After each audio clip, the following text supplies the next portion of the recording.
Okay, welcome to video 2 of the Great Depression. In the first video, we talked about how we got into the Great Depression, and now we're going to talk about the severity of it and how we ultimately got out. Mark Twain has this quote about that history does not repeat itself, but it sure does rhyme.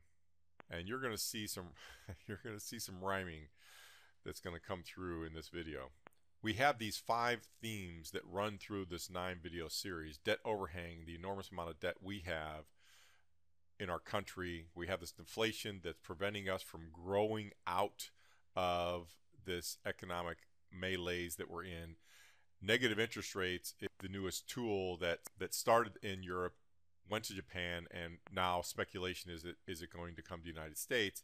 But ultimately, it's all about a currency war, which I'm going to connect all these different videos at the end to help you understand what's really at stake here. There's a common thread going through these themes, which is control. And you can clearly see that control coming up from both the government and different money centers. But there's another thread I think we need to add here, and that is the word coordination. It's a coordination of control that we clearly see in the formation of the Federal Reserve. We're going to talk about in the Great Depression, and also we're going to see it in the other videos moving forward. So before the Great Depression occurred, there was actually a smaller depression. It was considered the agricultural depression, and that was from 1920 to 1921. So because of World War I, all of the farmers throughout our country saw agricultural production soar to all-time highs, which meant we also saw profits soar to all-time highs. And much of those profits went into war bonds for sure, because the farmers were as patriotic as anybody, but a bulk of these profits went into what? The local banks. And if you remember from our video series on the Federal Reserve, this was a major issue for the money centers in New York, that 57% of all the deposits in the country were in these local banks that did not have any kind of federal control, charter, or connection. So if you remember from the Great Depression video 1, we talked about this plan, this coordination with lowering interest rates here in the United States, making this an easy credit.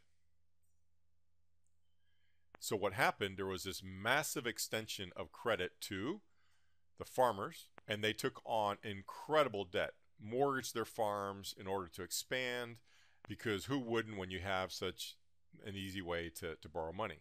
But with the Fed kept playing games with the rates and tightening credit, easing credit, and ultimately they created this agricultural recession in 1920 and 21.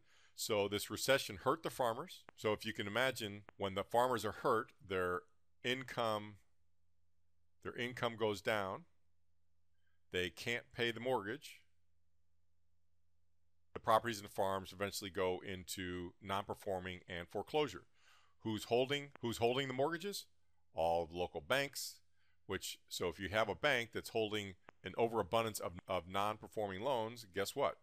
You go under. So let me ask you a question. Does this pattern that I just described, does it sound familiar? Does it rhyme? Does it sound anything like subprime loan crisis that led up to 2007? So this was the first evidence of the Federal Reserve flexing its muscle. Remember, it was formed in 1913. So now we have to move forward and get into the Great Depression. And to do that, I want to show a short video clip of a movie that we're all familiar with, but I think it's a great way to set the stage for what we're going to talk about next. Don't look now, but there's something funny going on over there at the bank, George. I've never really seen one, but that's got all the earmarks of being a run. Hey, lady, you got any money in the bank? You better hurry. George, let's not stop. Let's go. A minute there.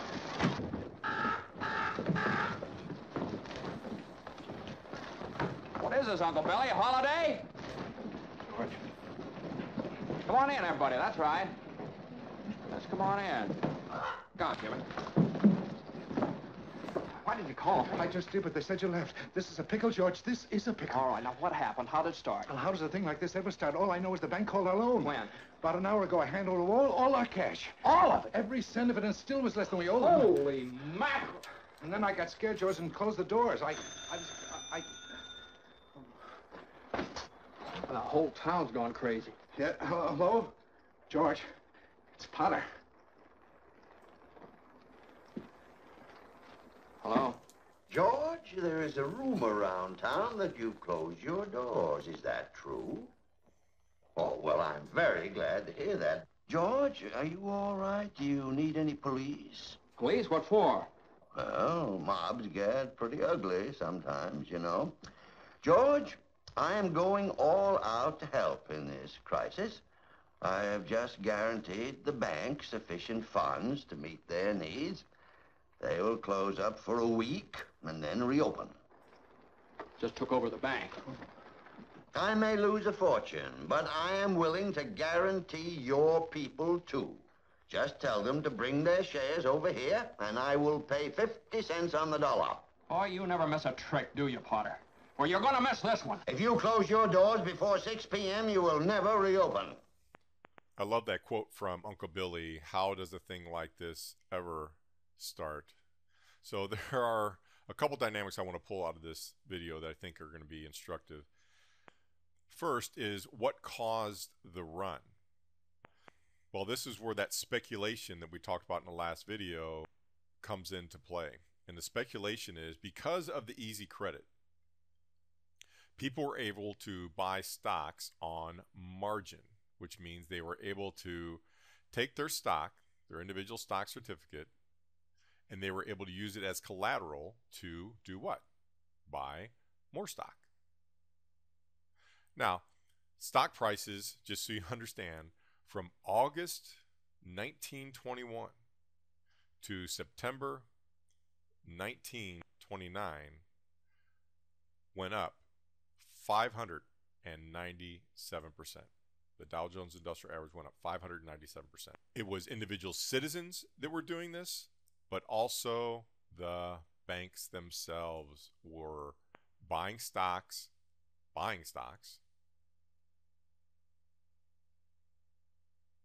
and then margining those to buy more.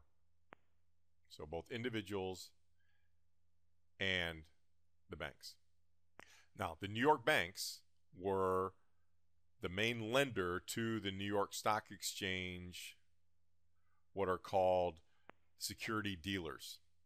Okay, these are the institutions that actually handled all of these lending transactions for people on margin. Before World War I, there were 250 securities dealers in existence. By 1929, there were 6,500. So you can see what this easy credit did. It just had this massive expansion of speculation in what? In the stock market. So in that scene where Uncle Billy says the bank called our loan, have you ever heard of this term known as a margin call?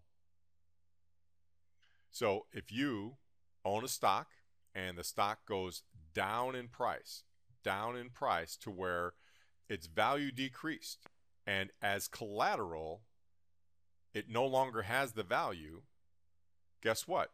You have to make up the difference in what? In cash. So what happens is this security dealer calls your margin. They call you on the phone and say, hey, you need to bring over cash to settle this, or guess what we're going to do? We're going to sell the stock in order to get the cash to make up the loan. So when Uncle Billy said they called the loan and George asked, how much did you give him? Billy said, I gave him all of it. Which causes what? The bank to shut its doors. So let's go back up and answer this question, how? Let's do a little timeline here that involves the Federal Reserve. On February 6th, 1929, February 6th, the Fed issued an advisory to all of its member banks to liquidate their holdings in the stock market. Why? Well, they knew everything was going to go down, and they wanted to have their member banks protected. So if you think I'm making this up, all you have to do is look at what was written by Paul Warburg, who was the president of the International Acceptance Bank, one of the mammoth money exchangers in the world. If you remember from the Federal Reserve videos, I talked about some of the family money in Europe, and the Warburgs were, along with the Rothschilds, the dominant players there. He wrote this in an annual report to the stockholders 1 month after the Fed gave that advisory, and he says, if the orgies of unrestrained speculation are permitted to spread, the ultimate collapse is certain not only to affect the speculators themselves, but to bring a general depression involving the entire country.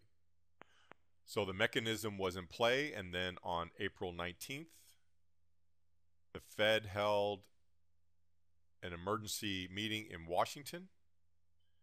This was covered, and I looked up the headline from the New York Times where it talked about why is the Fed getting together, why are the players there, why aren't they allowing the press in, and it speculated that Montague Norman, remember the president of the Bank of England, was in attendance at this meeting.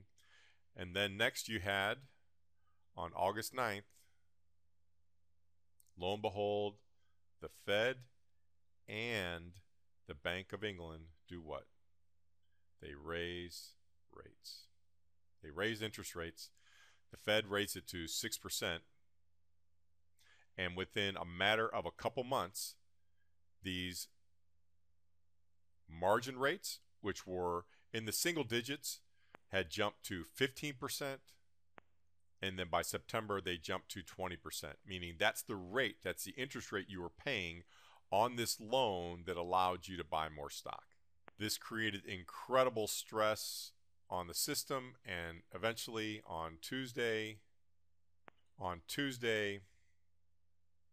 October 24th, there was a massive sell-off in the market. 13 million shares were traded down.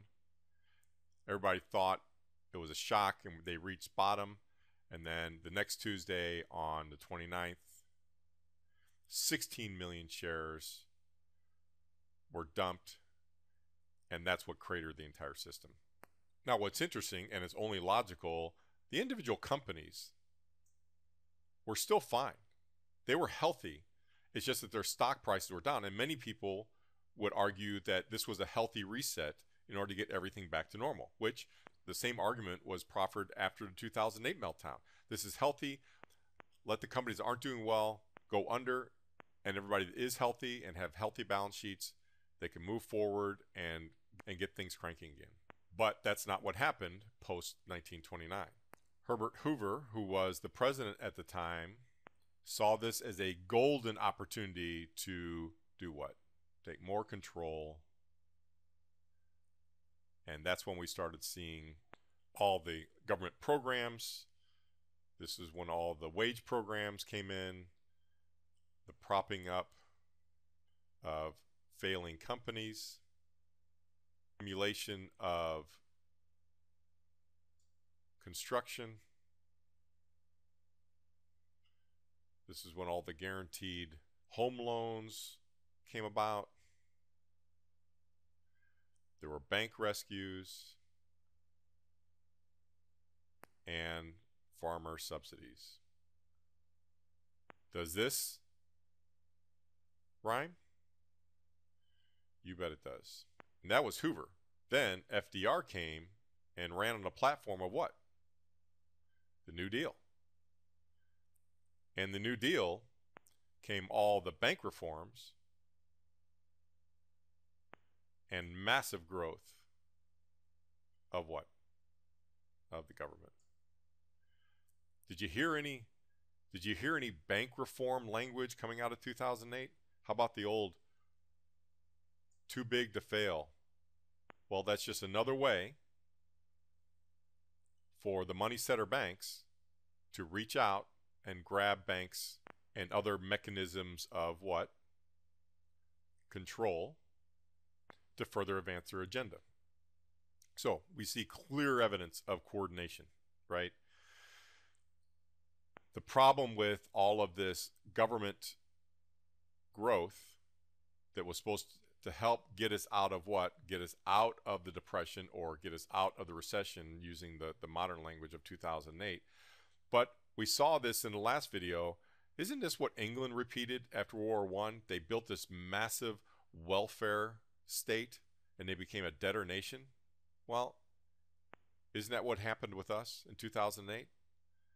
So once again, yet another rhyme. The only reason, the only thing that brought us out of the Great Depression was the tooling up to battle World War II. That was this fix here.